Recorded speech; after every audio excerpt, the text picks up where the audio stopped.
Welcome to the Entrepreneurial CEO Podcast, where we dive into the real stories behind building and scaling a business. Each episode, we sit down with CEOs, founders, and leaders to uncover hard-won lessons in leadership, systems, and team building. Listen in each week to learn directly from real business leaders who have been in your shoes, had success, made the mistakes, and all of the messiness that comes with building a business. If you're ready to learn from real-world leaders and gain insights you can apply today, you're in the right place. So let's get started. Hey everyone, welcome back to the show. Randall, thanks for being here, man. Nice to have you here. Yeah, thanks for having me. All right. Today's guest is Randall Hartman. He's the founder of Groundwrk. Groundwrk is based in Denver. They are an agency that helps brands, huge brands like Vail Resorts and many others, Frontier, Remax, tell their stories through user-centered design and branding. Randall left the agency world in 2019 to build Groundwrk, start his own agency using a ground-up philosophy, focusing on solid foundations first, layering creative marketing, and being really intentional about who he works with and the projects that they take on. Since then, they built out a really cool pod team structure. They hit 7 figures in year 1, which I want to hear more about. And they're doing some great work. So Randall, thank you so much for taking the time. We appreciate it. Yeah, this is great. I'm excited. All right. So you launched in 2019. You hit some great revenue the first year. Walk us through the launch, maybe the gaps you started in the market, like why you went into this, because obviously there's no shortage of agencies. Yeah, they're on every corner. So no, it's cool. So after about 10 years in the creative agency space, mostly on the digital side of things. So, like that, I even hate saying the digital marketing agency because it does kind of have a bad rap. But, I was lucky enough to work for a shop where we worked on a lot of really big accounts and learned that like custom development world. And I was the client manager. So I made a lot of really good relationships, not only in and around Denver, but with clients all over the nation. And so I had a leg up starting Groundwrk, and that kind of old story of like, some clients came with me. I didn't really tell any clients I was starting my own. I just kind of launched it. And day one, sitting February 1st, 2019, we're like, all right, I'm open for business in my condo down in Denver, and no clients with about 3 months in the bank. And so I didn't really know where it was going to go, but some clients heard and came over, and I remember closing the first kind of $30,000 project. The first site we did was $7,500, and then kind of started growing and growing and growing, and then we closed up $35,000, and then $100,000, and then it started kind of snowballing from there. But it was being able to come to the table, and being able to have those conversations with those enterprise level projects. I learned and had that experience from my working in the agency space for about a decade before.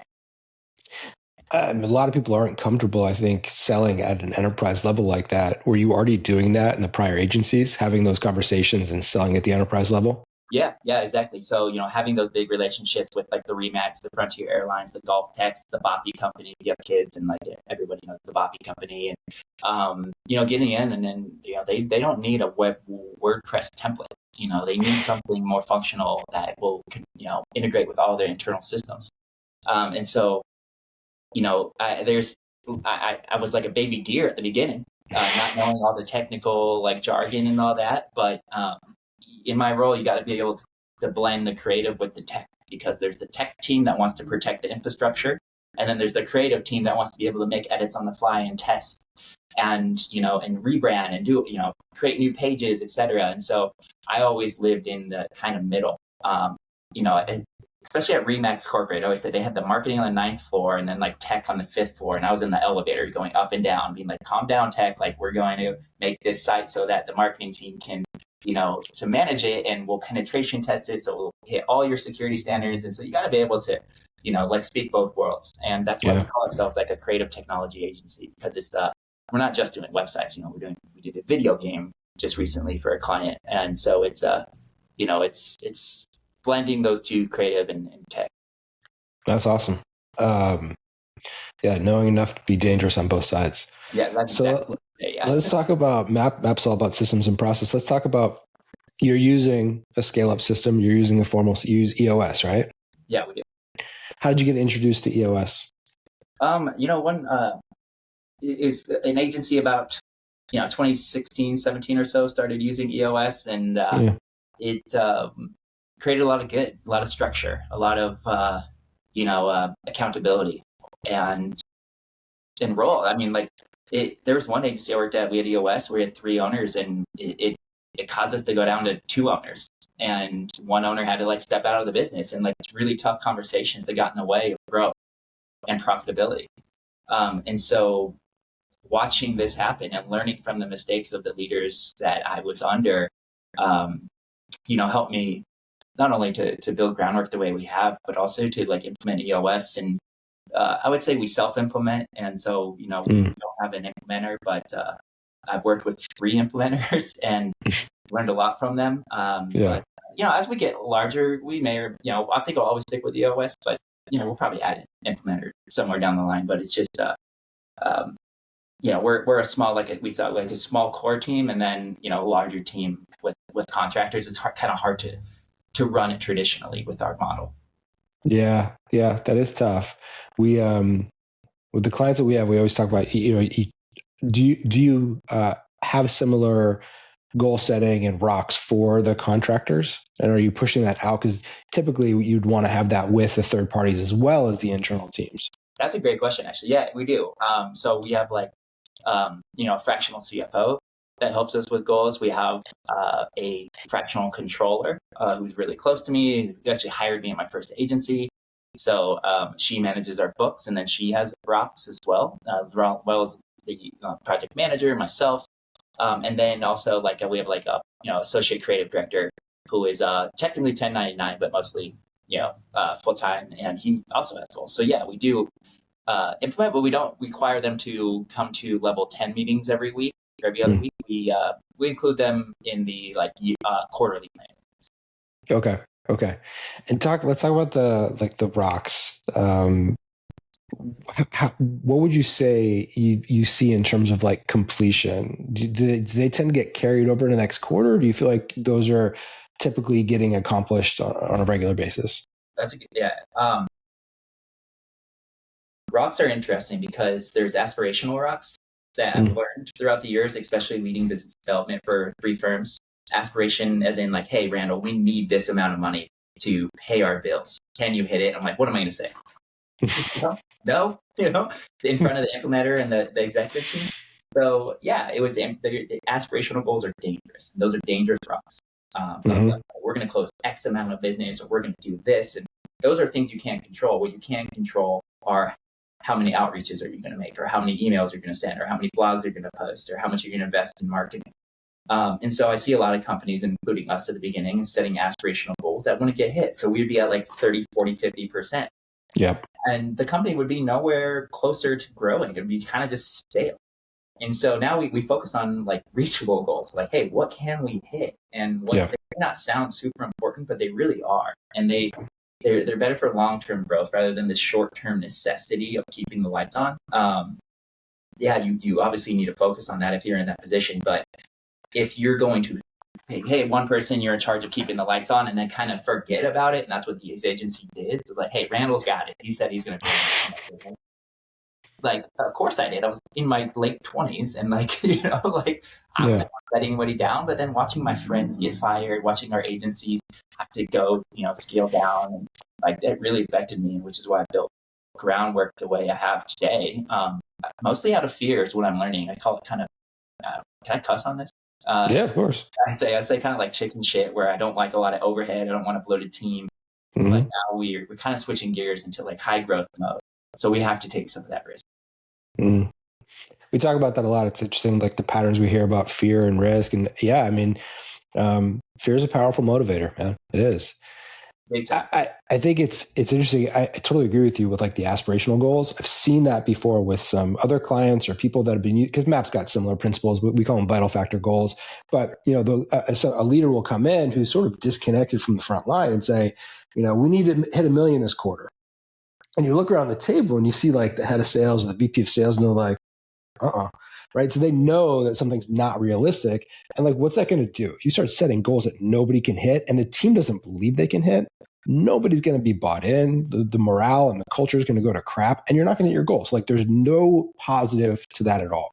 No. So the value is like having positive discussions, having productive discussions around like, okay, that's ridiculous. What can we actually hit? And we're going to push that, right? So if it's realistic to hit, 500 grand, let's shoot for 600. Let's shoot for 700, right? Maybe we hit 650 or 675, but at least we, shoot a little higher. We're not shooting for 1 million because that's ridiculous, but let's push ourselves, guys. And then let's build a plan that helps us at least get there. Those conversations have to happen. And you have to create a culture of honesty with your like SDRs and your CROs and whatnot, because if they're afraid to give you the answer you're not ready to hear as a leader, like they're gonna lie to you, and they're not in a malicious way, but in a way of like, hey, I remember saying yes, I could hit those goals, and really thinking that I could. And was never that big outbound sales guy. I was always that really good inbound guy where would help leads and give them what they want, and not what they want, but what they need. And ask them questions, and the sales cycle will be sometimes months. But what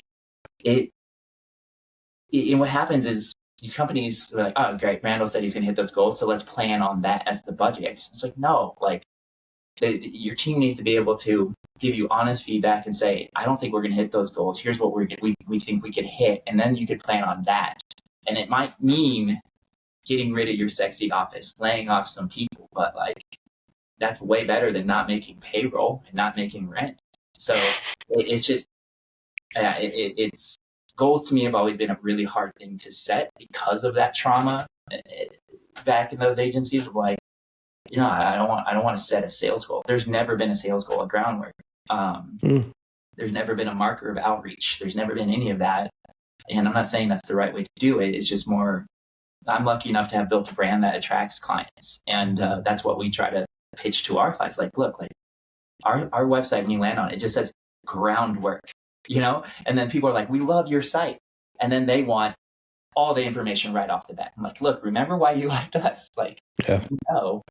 What we do. You don't need to say, here's everything we do, right, when you land. So, yeah, sorry. A lot of coffee. No, I love it. So if you don't set goals around, BD or set, what kind of goals do you set? Profitability goals. So managing that. That's a big one. We have goals around project timelines as well, because of we have sites that'll last 4 months. We have sites that'll last in projects 16 months. So nailing that down. We have goals around our own marketing. So how many social media posts are we doing? How many followers do we have?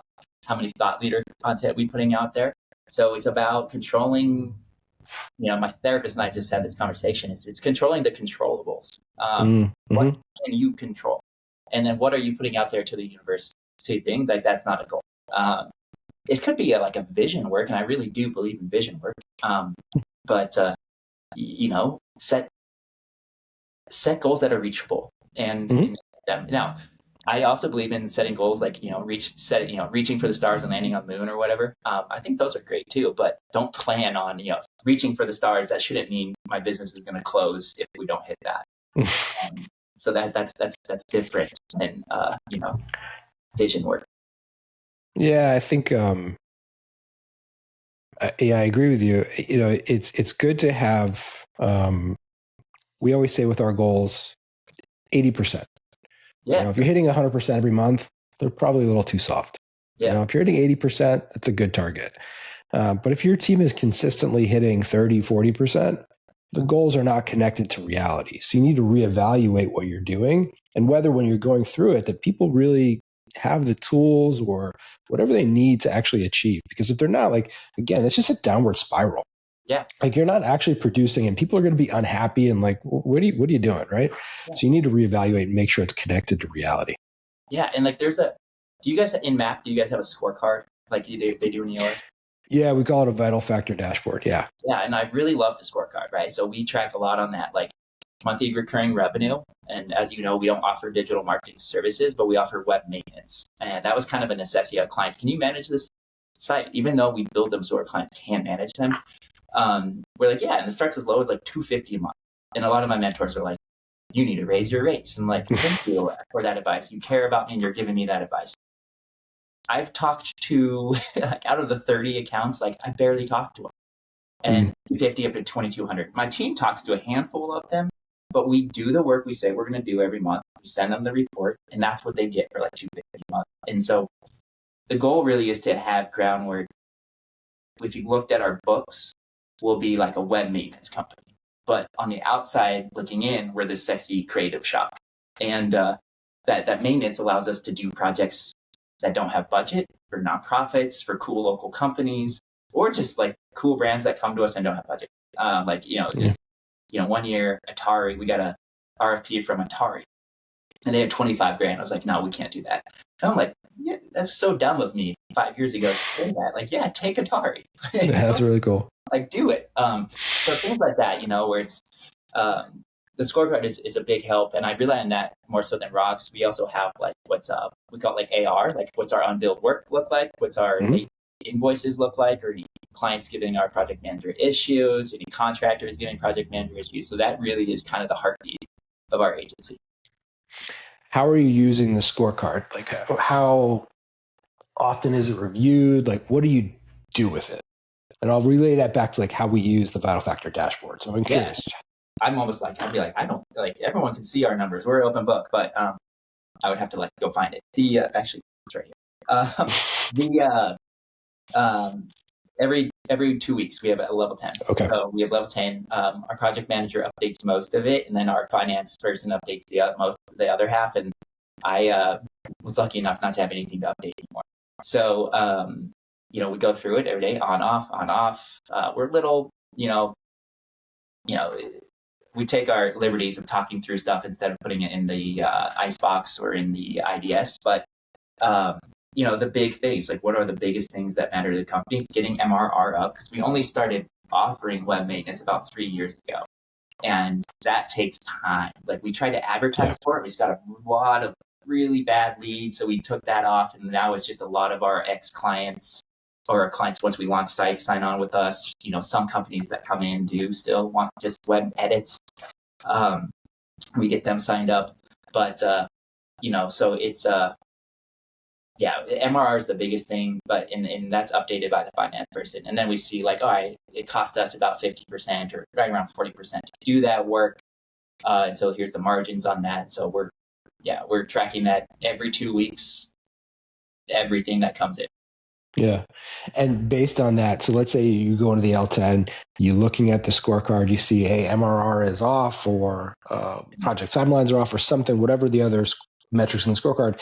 Are you then problem solving to say, okay, what are the action plans? How are we going to get this thing back on track? Yeah. So we have a weekly finance meeting. Let's just say, billing is not looking good.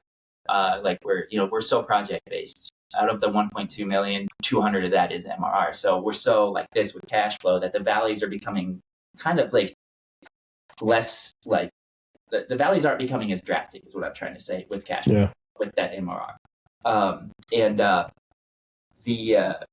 We have ARAP, accounts receivable, accounts payable, but we do. Sorry, I got off track. What was the question?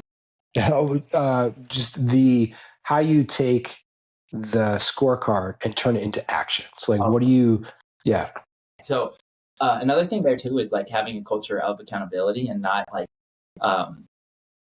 blaming, getting mad, right? So project manager, she's super talented and her senior producer is her title. Very smart, very good, and also interested in social media. So she kind of makes sure we get our social posts up, and I'll see, we have 3 weeks or 4 weeks with no social posts. And it's not like, hey, you're not doing your job. What's up? It's like, hey, what's going on? Like, usually it's the team or contractors. I'm like, let's work through this together and like, let's get it back on track. So you have to have a culture of people telling on themselves. Otherwise, you're not going to have an accurate scorecard. And I've been in both situations. And when you don't have an accurate scorecard, it's meaningless. People protecting their jobs or, not doing the work. And like, hey, you know what? Sometimes it's just like, I didn't get to it this week. You're like, okay, well, hey, get to it next week. If you miss it a few times in a row, like that's not an acceptable answer. We're going to have a different conversation. But like, if you're having issues elsewhere, let me know. So, it's, I preach that we're a team, not a family, right? It's like, hey, if a point guard's not performing, we're going to put in another point guard. But we're going to treat our team members really, really well. Yeah. they're performing. I think I love that. I mean, I think you have trust, right? When you have trust that somebody can actually bring the metrics or bring the results and feel like they're not going to get chewed out or fired, that's when you can have good conversations, right? Big time. You have to have that. The culture of accountability is super important. Yes, agreed. How do you, I know you have contractors as well as a few folks internally. What do you do to build that team up? It sounds like you got a good system. How are you training those people so that they can do their jobs to the best, to execute well for Groundwrk? Hi, if you're a CEO out there who's struggling with focus for your company, aligning your team, accountability, if you're struggling with execution, connecting the dots from where you're at to where you want to be, we've got a great program for you here at MAP. My name is Michael Cato. I'm the CEO. Most importantly, I was a client for 15 years, sold my company to a public company, and then bought MAP so that we can help other entrepreneurs with this specific problem. We're a 60-year-old company. We've worked with 170,000 individual executives and CEOs. We've worked with 15,000 organizations. This is what we do. Click the link below to learn a little bit more about how people just like you, CEOs, have transformed their business and ultimately transformed their life by running through the MAP system. Yeah, it's funny. I always say if you give a designer a month to design a homepage, they'll take a month. You give them a week, they'll take a week. So it's setting the structure. It's here's what works for us. Here's our process. It's documented process in Asana. It's managed by Sid. It's we run like a traditional agency. We don't hide it from our clients. Our clients get to meet their pod. They meet their team. We've never had designers switched off or developers switched off. So it works, but it takes time. We start small with new contractors. Like, hey, this is a small local business. This is your first project if you want it. And then, they have to continue to produce good work, hit deadlines, make Sydney's life easy. That's our senior producer. And then we'll continue to work with them. And so that's why we have a team of about 5. Anywhere we go expand 5 to 10 or so full-time contractors based off workload and who's doing the good work. Like and then, my right-hand creative, Phil, he's with us about 3 years and he's continued to do good work. He's interested and curious, and we give him budget to learn and give him budget to think. And that's, we treat our contractors like they're the team. We also have internal comms through Slack where everyone can share, every project team is on Slack in their own channels, and then also creative inspiration channels where we're sharing cool things we're doing for other clients or other agencies or just things we saw out in the universe. They're helping each other if they're stuck. Developers are sharing tips and tools. Like it is it's an interesting structure that I did not plan on building from the beginning, but it's people miss it when they don't get a project for a while and they're still active on Slack. We pay them first too. I know that's kind of goes against a lot of business books, but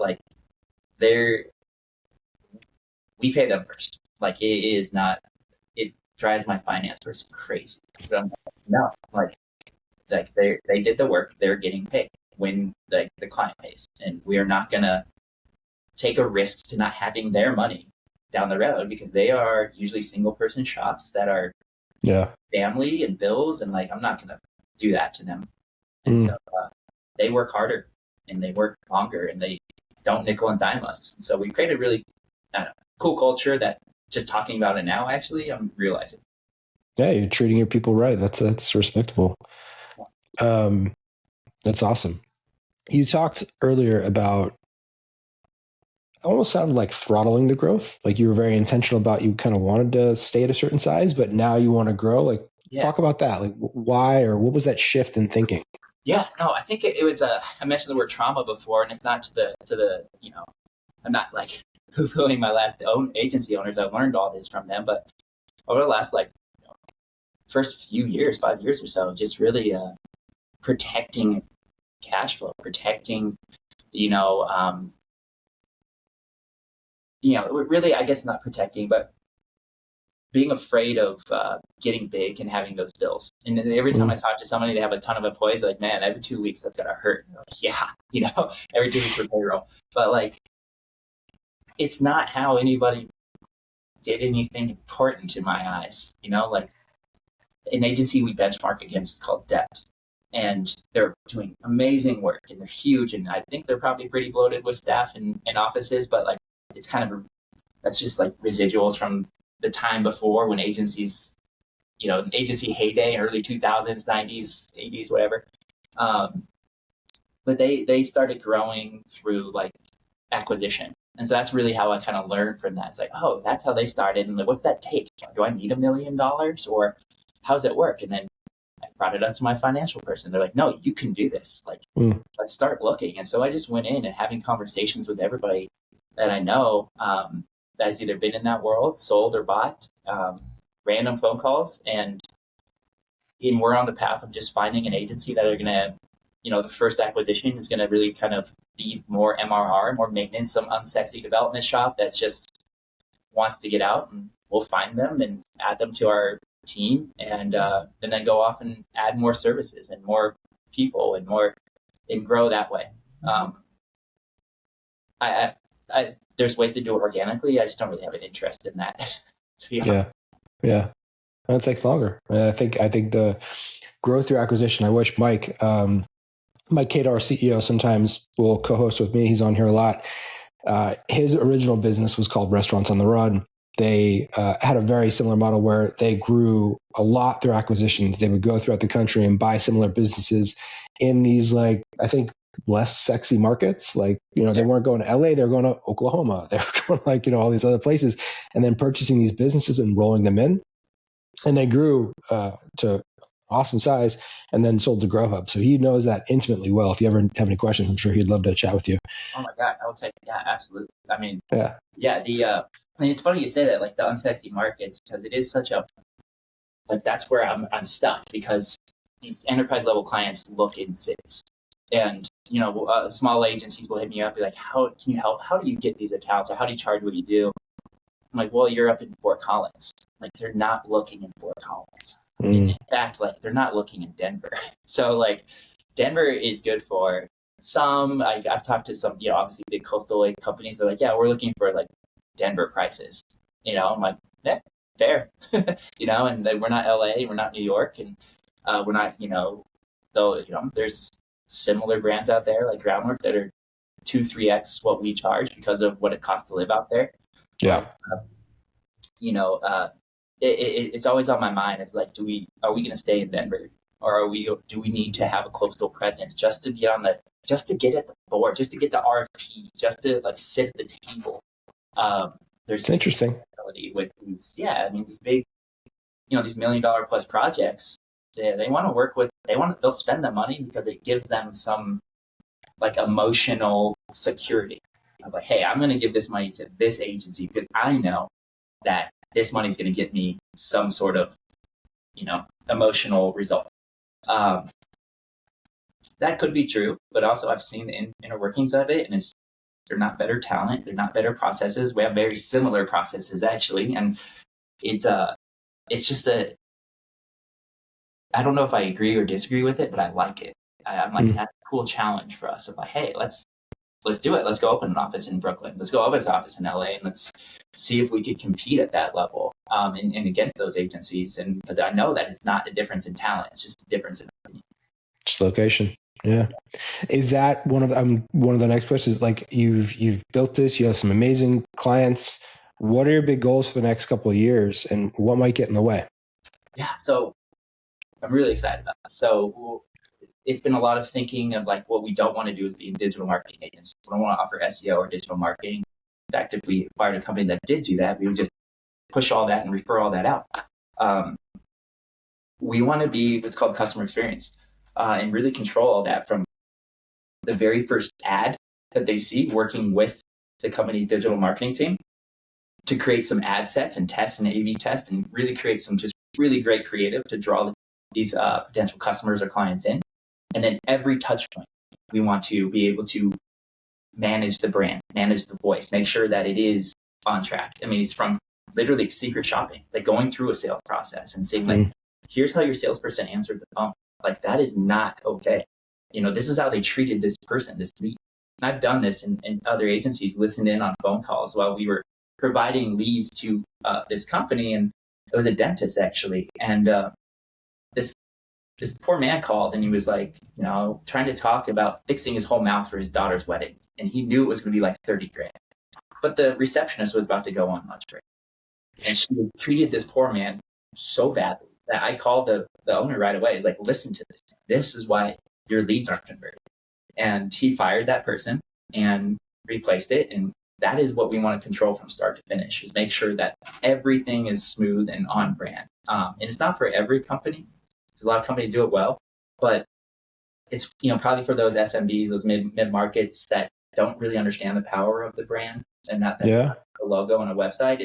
It's your email signature. Are you saying, Andrew, here's the proposal? Are you saying, hey, Andrew, I hope you're having such a great day. Here's the proposal I promised. Here's what you'll expect from it. There's a difference in tone there. It's your out of office messages. Is it just, hey, I'm out of office. Please contact Andrew if you need anything. Or if it's like, hey, I'm going skiing in the mountains this weekend, taking time off to decompress. I'm going to hit the ground hard Monday.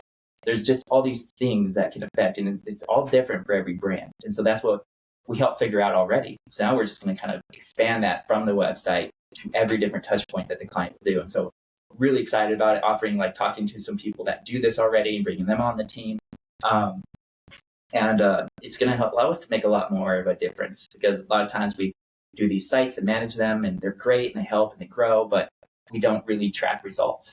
We don't follow up. And a lot of that's from the trauma of managing these campaigns in the past, but kind of getting over that and ready to get back into it and help our clients a little more meaningful. That's awesome. That's a really cool idea. I actually hadn't thought about that, but I mean, from personal experience working with some SMBs, there's a ton that need that, right? Help with, because, let's say you're in home services or something, you're sending somebody out, that salesperson, you sort of lose control once you send them to the person's home, right? Yes. They're out. And there's some tech now there's some different technologies, some apps that will record the conversation. You can monitor and it'll give coaching. So, but I like the idea of the predetermined, whether it's scripts or templates or something to control that, the brand experience. The idea, we want them to be them, but it's hey, it could be, this isn't the right salesperson. They are too vanilla, or too whimsical and too crazy. This isn't brand. There's more people out there, and there's a way to do it, but it's protecting the brand. And I tell clients all the time, it's good brands die every day because of bad branding, or good products die every day because of bad branding. And then vice versa, terrible products thrive every day because of good branding. And so totally. It's not everyone says they have the best product, that's not the thing. We're not going to work with shitty products, but you're not special, right? So let's find the voice. Let's make you special, and let's make you different. Let's make you stand out. Let's make you sticky. And a lot of it is in the communication. It's how you're communicating. It's everything. It's how your employees act outside of work. Are they wearing your shirt, your hat? Yeah. I tell people, don't buy golf balls. It's because I'm a 19 handicap and I put them into houses. My wife's aunt got me some Groundwrk golf balls one year for Christmas. Such a sweet gesture. And then 3 weeks later, put them into 3 houses. And I was like, I'm never getting branded golf balls again. That's awesome. Yeah. Dude, you're totally right about brands and the impact of branding on the product. The best example I can think of is Liquid Death. It's water. Their branding and their marketing is so freaking good. Yeah. Some of the videos they put out, there's one where they did the taste test. They took a bunch of people. I don't know if you've seen this. They had they found the people that left the negative reviews and they had them do the taste test and tased them if they couldn't figure it out. It was amazing. Yeah. They just said, but it's water. It's water. It's so risky. It's so risky. It's just water. But again, like you said, it's the logo. It's, all the different waters out there. It's the branding. People with wine. You don't know what the hell you're buying. Typically, there are those people out there, but you're wine shopping or label shopping for wine. Nice. It's a Sonoma. But it's not just those products though. It's their social media presence. It's how they're responding to email, everything. And so that's what we want to teach our clients. And a lot of them know it, and they just don't know how to integrate it to their big sales teams or marketing customer service teams, eliminating all the hiccups of should it take 48 hours for a salesperson to get back? Like, are they desperate? Are they like that busy? Like, if so, great. But we need something else to like make sure that this client is taken care of, or this prospect, this lead is taken care of, and make sure of it. Yeah, there's you can tell I'm really passionate about it because it is just such I love it. I think it's great. So that's the vision. That's the goal, is to move towards that or layer that in. What might stand in the way of you getting there? I haven't thought about that, but that's a good question. I think it's honestly, it's me. It's like fear-based, right? It's like, what kind of risks am I be able to take? It's getting it off the ground and being known for that. Like, we're known for our digital work. So we get a lot of clients. We get those leads. We get about 10, 15 leads a month, which is good for us of our size. But, they're not coming for this. So it's going to be educating our clients on this and educating the market on this, because this isn't and partly why I'm excited about it is because I do see that blue ocean there. I do see the gap. It's with any blue ocean or gap, there's that education piece. So it's going to take time. And we'll start with a few things like CRO, like conversion rate optimization. And we'll start with like easy things that we could get in with, and then start adding more and more. But really, the biggest obstacle is the educating clients and prospects that this is in service. This is something they should care about. And it might take some guerrilla type tactics of being like, I just went through your sales cycle. I was just thinking that you could literally go through it. And what's cool about that product is you could go do it and be like, hey, here's what I discovered. You know? Well, how do you feel about that? Because I'm a type 2 on the Enneagram, which means I care so much about what people think. It makes me sick. And I don't want to waste the sales guy's time, salesperson's time, but like, I know that it's something that the company should act on. And I know, like, when you feel like you have that lead and like, hey, this is a qualified lead, and then to find out you were duped, there's an ethical issue for me there. But, I don't know how I'm going to cross that. So maybe that's, because if they know that they're being judged, they're going to be top of their game. But if they're treating me like, oh, this person may or may not be qualified. Like, I've gotten big brands come to Groundwrk using their Gmail address just so we didn't pre-qualify them. And so, like, that's a real thing. So that's kind of an ethical issue for me, is like, I don't want to get that person's hopes up of like, hey, we're going to get this fat commission check just to be, tested, or just to be a lab rat. But I got to work through that somehow. I hear you. I think it's pretty common. There's secret shoppers everywhere, right? Like restaurants, going into stores every day. So I don't view it as any differently. So working at restaurants for a decade, through college and high school and all that, and yes, college and high school took a decade because it took the party out. We got secret shop. We still got paid. We still got our tips. We still got everything, And so maybe we were something out with the company where hey, still give them something, please, because like I can't. Yeah. But maybe I'll get over that or work through this with my therapist. But I do. I want to stay ethical, and I don't want to create. I don't want to create animosity or bad energy. Yeah. But there's got to be a way to do it. And how do you do this without creating that? It just might be the only way. So, I don't know. I think it's a good idea. I think it's a great idea. I think people could absolutely use the product and use the service. Yeah, totally. Well, Randall, there's one more question. We always ask people on the episode, is there something unique that you do, whether it be a process, a system, or just a habit within the company that others listening might be able to adopt into their business? Yeah, I think it's really two things that I tell companies when they ask, or entrepreneurs. One is be wary of general advice. Like going to big panels and learning is great, but don't always take everything they say. For instance, like I was in EO, and I'm in EO, and before that I was in EOA, and they had this EOA's accelerator program, and so they bring these speakers in that were just broad general business advice, and it didn't really make sense. It didn't make sense for everybody, but all these 4 small companies would eat it up.